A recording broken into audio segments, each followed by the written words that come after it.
Hello guys, welcome to level one explainer. இப்போ நம்ம என்ன பார்க்க போகிறோம்னா, devils return to the school டேஸ்ங்கிற மானுவல எபிசோட் 9 தான் பார்க்க போகிறோம். வாங்க வீடியோக்குள்ளே போகலாம். அப்படி ஏதாவது இங்கே நடந்துச்சா? கிம் யோன் சிங் கடைசி சம்பவம் ஏற்பட்டு கூட இன்னும் ரொம்ப நாள் ஆகலை. அதுக்குள்ளே இன்னொரு சிக்கலை நீ உருவாக்குறியா? நான் முதல்ல இந்த விஷயத்தெல்லாம் இணைக்கணும்.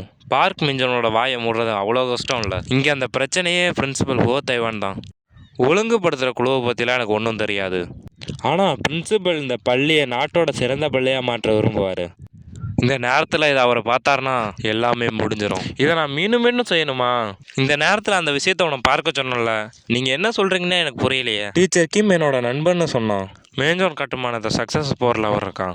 இந்த ஸ்கூலோட ஸ்பான்சராக மாற அவர் ஒத்துக்கிட்டாரு. ஸ்கூலோட செலவுக்கெல்லாம் அவன் பங்களிக்கிறதா கூறினாரு. ஒருவேளை அவர் மின்ஜோன் கட்டுமானத்தோட தலைவராக மாறிட்டார்னா அவன் சைட்லெட்டு பெருசாக ஆதரிக்கிறதா அவன் உறுதியளித்தான்.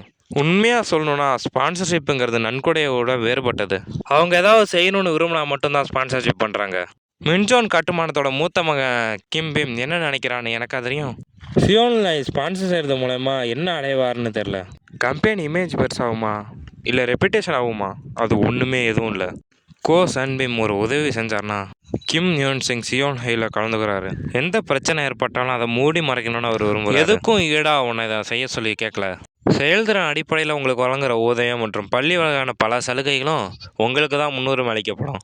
அந்த ஸ்பான்சர் என்ன சொன்னார்னா, அவர் சில திறப்புகளை விட்டுட்டாரு. மகன் நடத்துகிற அந்த கட்டுமானத்தோட இதை அவர்கிட்டே விட்டுட்டாரு. ரியல் எஸ்டேட்டில் இப்போ ரொம்ப படிப்படியாக உயருதுன்னு நான் கேள்விப்பட்டேன். நீங்களும் உங்கள் மனைவியும் டீசெண்டான அப்பார்ட்மெண்ட் பெற வேணும். உங்கள் ஒவ்வொருக்கும் நீ நினைக்கலையா? உங்களால் இதை வழக்கம் போல் செய்ய முடியுமா? இனிமே அதுதான் கிம் யூன்சோங்கிற ஒருத்தரை தான் நீங்கள் கவனிச்சிக்க போகிறீங்க. எனக்கு அது புரிஞ்சுது. எஸ் பிரின்சிபல், என்னால் முடிஞ்சதை நான் செய்கிறேன். என்ன செய்யணும்னு சொல்லுங்கள், அதை நான் கரெக்டாக செஞ்சு முடிச்சிடுறேன். இது உங்களுக்கு மிகவும் நம்பகரமாக இருந்தது. இனிமேல் நீங்கள் அதில் இருக்கும்போது கிம் யூன்சங்னு எப்படி நான் உங்களை அழைக்கிறது? உண்மையாக பின்னர் உங்களுக்கு நான் சேவை செய்வேன். உங்களுக்கு கீழே அதுக்கெலாம் நான் ஹெல்ப் பண்ணுறேன். நீங்கள் இதை புதாரண கதையாக எண்ணாதீங்க. என்னோட சகோதரன் சிலவற்றை சங்கதப்படுத்துகிறான். இனிமே கிம் யோன்சங் பற்றி எல்லாத்தையும் நீங்கள் நல்லா கவனிச்சுக்கணும். புரிஞ்சதா? கிம் யோன்சங் எந்த பிரச்சனையும் இல்லாமல் கிராஜுவேட் ஆகணும். மின்ஜோன் கட்டுமானோட பின்னணியில் சியோனில் சரிவு செய்யணும். என்னோட சிறந்த கம்பெனியை நான் கைவிடுவேன்னு நினைக்கிறேன்.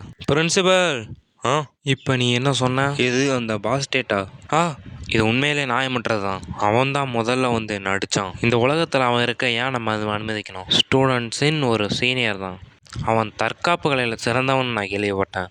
அந்த மாணவன் கண்மூடித்தனமாக தன் ஜூனியரை தாக்கினான். அதுக்கும் மேலே 2 வயசு இளையவன். அவன் செஞ்சது சரின்னு நீ உண்மையாக நினைக்கிறியா? பாஸ்டர், ஏன் இருக்கு உண்மை என்னன்னு தெரியாதுன்னு நினைக்கிறியா? உனக்கு வாய்ப்பு கிடைக்கிறப்பெல்லாம் குழந்தைய நீ போட்டு அடிக்கிறல்ல. டீச்சர் கிம், கொஞ்சம் மெதுவாக தான் பேசுங்களேன். நான் மன்னிப்பு கேட்டுக்கிறேன். ஆனால் இவன் மற்றவங்களை அடித்த ஒருத்தன் தானே. இதெல்லாம் நியாயமே இல்லை தெரியுமா? இந்நேரம் நான் கீழே விழுந்து இறந்துருப்பேன் தெரியுமா? ஒரு சாட்சி கூட இது இருக்குது, உங்களுக்கு தெரியுமா? ஒவ்வொரு வழக்குலையும் ஒரு சாட்சி இருக்கும். அதை நம்புறதா வேணாமாங்கிறதா இது மேட்ரு. தெருவில் இருக்க யார்கிட்ட வேணாலும் போய் கேட்டு பாருங்க, யார் அதில் நம்ப தகுந்தவங்கன்னு. அவங்க ஒன்றுமாரி தருதலைக்கு எடுப்பாங்களா இல்லை ஒரு நல்ல மாணவனுக்கு எடுப்பாங்களா? அவங்க யாரை தேர்ந்தெடுப்பாங்கன்னு நீ நினைக்கிற? என்ன சொல்ற? நீங்க யாரை கத்துறன்னு நீ நினைச்சிட்டு இருக்க? நீ கவனமா கேளு. நீ எதுவும் செய்ய மாட்டேன்னு மறுத்து அங்கே போய் ஏதாவது செஞ்சனா கூடுதலாக உனக்கு கட்டணம் வசிப்ப. நீ செஞ்ச தப்புக்கலாம். நான் கடைசியாக உன்கிட்ட கேட்குறேன், நீ ஏதாவது செஞ்சு ஒப்புக்கொள்ள தயாரா இருக்கியா? ஷானிங்கோட இதேமாரி ஒரு தடவை மாட்டிக்கிட்டான். அவனுக்கு முன்னாடி இருக்கிற பெரியவரும் அதேமாரி ஒருத்தர் தான். அந்த நேரத்தில் தான் அவன் அதை உணர்ந்தான். ஒரு பைத்தியாரனை கையாளுறது போல ஒன்றுமே இல்லை. இங்கே கிம்மை கூட காணும். இங்கே ஏதோ தப்பாக இருக்கு. கிம் யோன்சனோட நிற்க அவருக்கு என்ன தைரியம்? இந்த சுச்சுவேஷனில் நான் என்ன பண்ணுறது? படிப்படியாக நெருங்கி வந்த இழந்த எனக்கு விருப்பம் இல்லை. கொஞ்சம் கூடுதலாக பணம் செலுத்தினாலும் வெளியிலேட்டு உதவியை நாடுறதை தவிர்த்து வர வழி இல்லை. இது என்ன ஒரு தலைவலி. ஆனால் இது கொஞ்சம் சுவாரஸ்யமாக தான் இருக்குது. இது நாம் வாழ்க்கையில் செய்கிறது ஒன்று தான். இங்கே மின்ஜோன் கட்டுமானம் எங்கேட்டு வந்தது? அவங்க இலக்கு குடும்பப்படுத்துகிறவங்களை வெளியேற்றுறதா இருந்தா பள்ளியோட பிரின்சிபலும் டீச்சர்ஸும் அவங்க பக்கத்தை எடுத்துக்கிறாங்க. கூலிப்படையோட தோல்வி எனக்கு பொறுப்பாக மாறுமா? கோல்டன் சர்க்கிள் எந்த ஒரு தவறையும் பொறுத்து கொள்ளாது. இந்த பிரச்சனையை நான் தான் கையாளணும். கோல்டன் சர்க்கிளோட கிராமப்புற பொறுப்பாளர் கேங் டன்கோ. யோங் மின்னோட மாமா நான் தான் கேங் டன்கோ. நியாயமில்லாத விசாரணை நடந்தா ஹியோன்சன் கோருனா அதை பற்றி கூடுதலாக விவரங்கள் எனக்கு வழங்க முடியுமா? தான்வன் போன்றப்பட்ட நபர்களின் வகைகள் எந்த அபாயங்களையும் ஒருபோதும் எடுக்க வேணாம். நியாயமற்ற விசாரணை நடந்தா இதுபோல் நடந்தப்ப நீங்கள் ஒருபோதும் ஈடுபடவில்லையே. ஆபத்து பற்றி சிறிய உணர்வு வந்தால் கூட உடனே வணங்குவான். சில நாளுக்கு முன்னாடி நடந்த சுவாரஸ்யமான விஷயத்துல இருந்து ஒன்று. 4 ஸ்டூடெண்ட் ஆஸ்பத்திரிக்கு கொண்டு போட்டாங்களாமே. அவங்களும் வெளியேற்றவும் பட்டாங்க. இன்னும் சம்மந்தப்பட்ட இன்னொரு கட்சியா இருந்த கிம் ஹியோன் சோங் சிறிய தண்டனை வாங்கிட்டு மட்டும் போனான். நேர்மையா பார்த்தா இது போலீஸ்க்கு போக வேண்டிய விஷயம். ஆனா நீங்க இந்த கிம் ஹியோன் சோங்கிற ஸ்டூடெண்ட்டுக்கு மட்டும் ஸ்பெஷல் ட்ரீட்மெண்ட் அளிச்சிங்களாமே. அப்படியானா இதை நீங்க லேசா எடுத்துக்க மாட்டீங்கன்னு நான் நினைக்கிறேன். என்ன ஒரு சுவாரஸ்யமான கதை இது. ஸ்டேஷன்ல இருக்க எல்லா சட்டமும் இங்க இருக்கு. மாணவர்களோட எதிர்காலத்தை கருத்துல கொண்டு போலீஸ் அதெல்லாம் வைக்க வச்சான்னு நாங்க முடிவு பண்ணோம். போலீஸ் கிட்ட எங்கள்கிட்ட இருந்த கான்வர்சேஷன் ஏற்கனவே முடிஞ்சிடுச்சு. இதுக்கு மேல உங்க விருப்பத்தை நீங்க செய்யுங்க. நீங்க நல்ல நிலைமையில தான் இருக்கீங்களா? உண்மையான விஷயங்கள் செய்கிற ஒருத்தர் கூறினதுனால. ஆமாம், உண்மையில் நீங்கள் என்ன சொல்கிறீங்கன்னு எனக்கு தெரியுது. ஆனால் நீங்கள் பார்க்குறீங்களே இங்கே டைசன், அந்த வகையான அச்சுறுத்தலெல்லாம் என் வேலைக்கு எதுவும் செய்ய வைக்காது. அதெல்லாம் ஒரு பிரச்சனையா? அந்த சம்பவத்தில் பாதிக்கப்பட்டவங்களுக்கு பதிலளிக்கிற விதமாக இது ஒரு தற்காப்பான செயலுன்னு நாங்கள் சொன்னோமே. நாங்கள் கூட போலீஸ் துறையிலேருந்து நிகழ்வு எப்படி வெளியே வந்துச்சுன்னு நாங்கள் பார்க்குறோம். உண்மையில் அதை செஞ்சு ஒரு மாணவனோட வாழ்க்கையை நம்ம அழிக்கணுமா? நீங்கள் உண்மையிலேயே ஸ்டூடெண்ட் கிம்மை தண்டிக்க போகிறீங்க எனில் நம்ம முதல்ல சின்ன தாமதமின்றி சிறையில் வீசணும். இது சரியாக தான் இருக்குது. மக்கள் ஏன் காவல்துறை மேல நம்பிக்கை இழக்கிறாங்க? ஏன்னா இதுமாரி விபச்சாரமாக நடக்கிறனால தான். நீங்கள் இந்த நிலையை முறையாக கையாளலாம். நாங்கள் பப்ளிக்கிட்ட இதெல்லாம் சொல்லிவிடுவோம். இந்த காலத்தில் இன்டர்நெட் எவ்வளோ டேஞ்சர்னு நீங்கள் அறிவீங்கல்ல? ஏய் டைசன், அது ஒன்றும் விளம்பரப்படுத்த அளவு பெருசு இல்லை. சில லீவுக்கு அப்புறம் அது மயங்கி விடுற ஒன்று அல்லவா? என்ன வகையான இடம் இது? இந்த நகரத்தில் இந்த இடத்த வெளிப்படையாக அந்த நகரத்தோட காவல்துறை தலைவரும் அந்த ஓன் சின்சோன் சிறந்த நண்பர்கள் பிறகு. ஏன்னா இது பொதுவான சிறிய நகரம் தானே. பக்கத்தில் இருக்கிற வீடு இல்லை குறுக்கு சந்தில் இருக்கிற வீடுலாம் எல்லாருக்கும் தெரியும். ஏன்னா அவர்கள் எல்லாருமே அஸ்மிதை செல்ற போல தெரியுது. ஓர் தகவன் இந்த நேரத்தில் கூட இவ்வளோ நம்பிக்கையாக இருந்ததுக்கு காரணம் ஏன்னா அவர் உள்ளூர் காடலை நம்புகிறாரு. உள்ளூர்காரர்கள் சில சிக்கலான பிரச்சனையில இருந்து அப்படி சொல்லிட்டே கேரம் விளையாடும் போது அந்த ஸ்டைகர் கீழே பறந்து போய் விழுவுது. அது மட்டும் வேலை செஞ்சால் உரிமங்கள் மற்றும் ஆவணங்கள்லாம் எப்படியாவது தலையிட இடம் இருந்திருக்கணும். ஆனால் உள்ளூர் உணர்தலும் பிராந்திய தற்காப்புகளையும் இதில் ஒரு பெரிய பங்கு வகிக்குது. கூடுதலாக வெளியாட்களுக்கெல்லாம் எதுவும் சொல்றதில்ல. உள்ளூர் ஆட்கள் விவரங்கள்லாம் அங்கே பொது அதிகாரின்னு அழைக்கிற அவங்கெல்லாம் மிகவும் அப்பட்டமாக பக்கத்தை எடுத்து வைக்கிறாங்க. இதனால தான் சியோனில் தங்கறதுக்கு இவ்வளோ கடினமாக முயற்சி பண்ணுறாங்களா? கிராமப்புற கமிஷன்லாம் மிக எளிமையானது தான். ஆனால் அதற்கு வரும்போது தான் யாரையும் உண்மையாக அவற்றை செய்ய விரும்பலை.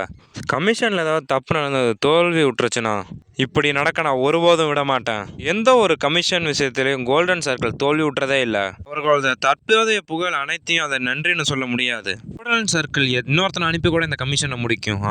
ஆனால் அது நடந்துச்சுன்னா நான் கட்டின எல்லாமே நொறுங்கி போவோம்.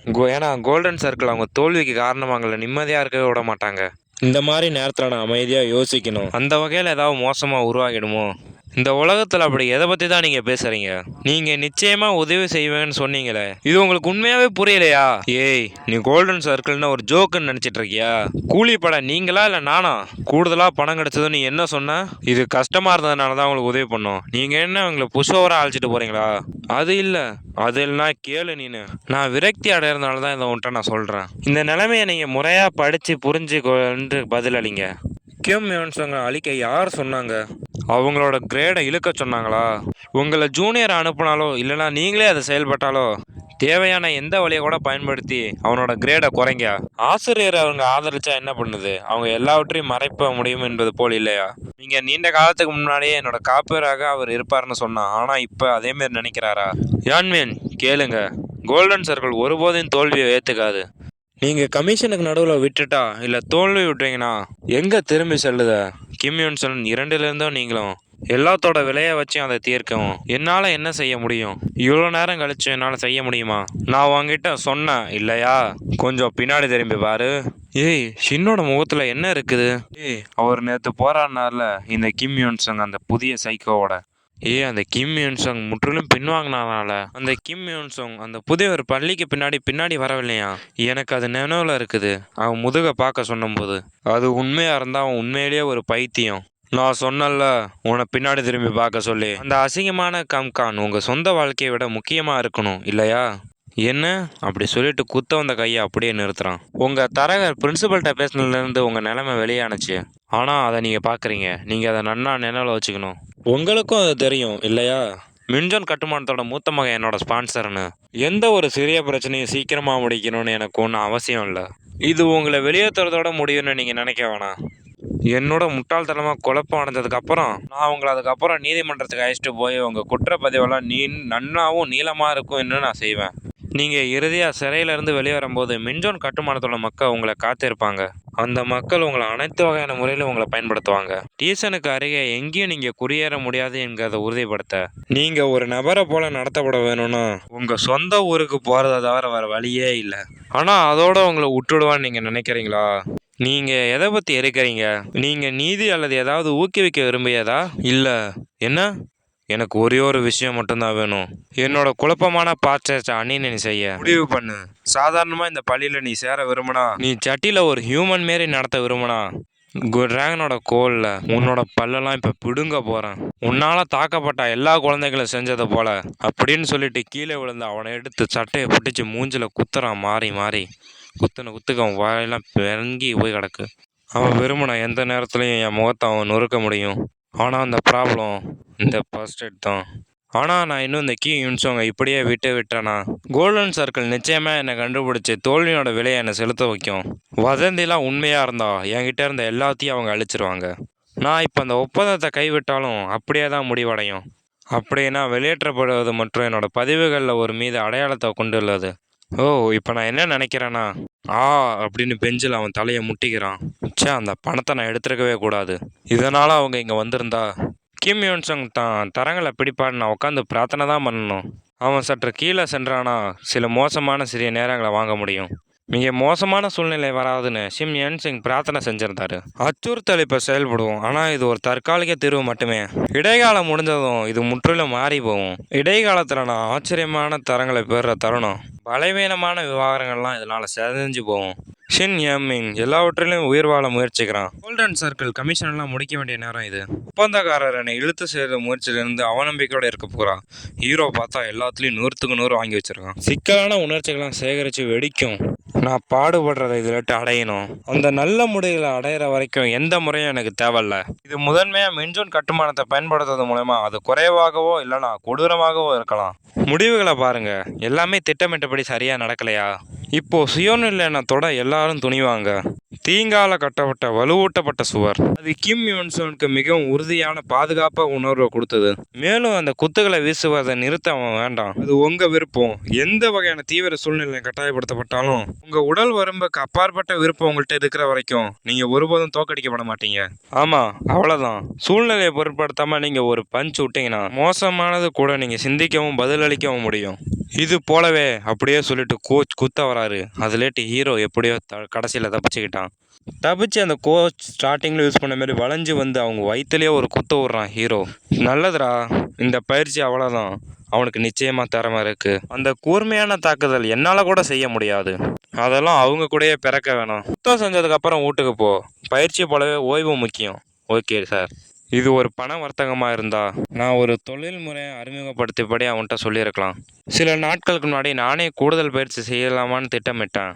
ஆனால் அவர் சொல்கிறதும் சரிதான். வலுவாக மாறத்துக்கு உண்மையிலேயே ஒரு நல்ல அளவான ஓய்வும் அவசியம்தான். நான் உங்களை நாளைக்கு பார்க்குறேன். ஹலோ, நான் திட்டமிட்டபடி போகிற ஆலோசனை வழங்குமா?